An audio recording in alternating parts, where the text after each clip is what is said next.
తెలంగాణలో రాజకీయాలు వేడెక్కుతున్నాయి. 10 ఏళ్లు పదవిలో అధికారంలో ఉండి పలు అవినీతి అక్రమాలు, నేరాలు చేసిన గులాబీ పార్టీ వ్యవహారం నేడు వివాదాస్పదంగా మారుతోంది.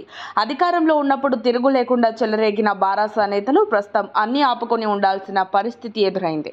ఇంత జరుగుతున్న వారిలో ఆ మేకపోతు గాంభీర్యం మాత్రం తగ్గటం లేదు. మేము చేసిన శాసనాలే శిలాశాసనాలు అసలైనవిగా అభివర్ణిస్తున్నారు. దీంతో బీఆర్ఎస్ నేతలపై విమర్శలు వెల్లువలా వస్తున్నాయి. గత ప్రభుత్వ బీఆర్ఎస్ హయాంలో చేసిన అన్ని పనుల్లో అవినీతి అక్రమాలు, సీనియర్ నేతలు కాంగ్రెస్లోకి క్యూ కట్టడం, ఎమ్మెల్సీ కవిత అరెస్టు వంటి చర్యలు మింగుడు పడటం లేదు. కాళేశ్వరం ప్రాజెక్టులో జరిగిన అవినీతి ప్రస్తుతం హాట్ టాపిక్గా వాడి వేడిగా చర్చనీయాంశంగా అయింది. వీటికి తోడు ఫోన్ ట్యాపింగ్ వ్యవహారం కూడా పెద్ద దుమారం రేపుతోంది. అధికారంలో ఉండగా అందరి ఫోన్లు ట్యాపింగ్ చేసినట్లు గుర్తించారు.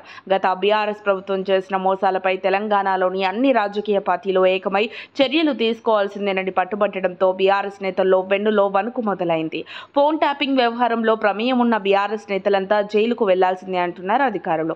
పోలీసు వ్యవస్థను అడ్డం పెట్టుకుని బీఆర్ఎస్ సాగించిన దాష్టికాలకు చెక్ పెట్టే పనిలో సదరు నేతలపై క్రమశిక్షణ చర్యలు తీసుకోవడం తప్పదని తెలుస్తోంది.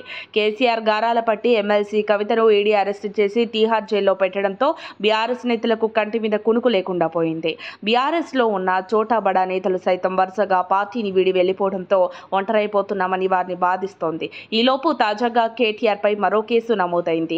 ముఖ్యమంత్రి రేవంత్ రెడ్డిపై అనుచిత వ్యాఖ్యలు చేశారంటూ పీసీసీ కార్యవర్గ సభ్యుడు బత్తిని శ్రీనివాసరావు హనుమకొండ పోలీసులకు కంప్లైంట్ చేశారు. దీంతో హనుమకొండ పోలీసులు కేటీఆర్పై 0 ఎఫ్ఐఆర్ నమోదు చేయడం రాష్ట్ర వ్యాప్తంగా సంచలనం కలిగిస్తోంది. హనుమకొండ పోలీసులు కేటీఆర్పై నమోదైన కేసును బంజారాహిల్స్ పోలీస్ స్టేషన్కు బదిలీ చేస్తామని చెప్పారు. ఒకవైపు కేటీఆర్ పని ఇక గోవిందా అని కాంగ్రెస్ క్యాడర్ మాట్లాడుకుంటోంది. దీంతో వారి భవితవ్యం ఏంటనేది వారికే తెలియటం లేదు. ఇలా దెబ్బ మీద దెబ్బ పడుతుంటే గులాబీ పార్టీ మనుగడ ప్రశ్నార్థకంగా మారుతుందని నెటిజన్లు మాట్లాడుకుంటున్నారు.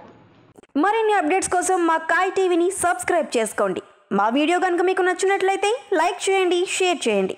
మీ విలువైన అభిప్రాయాలను కామెంట్ బాక్స్లో తెలియజేయండి.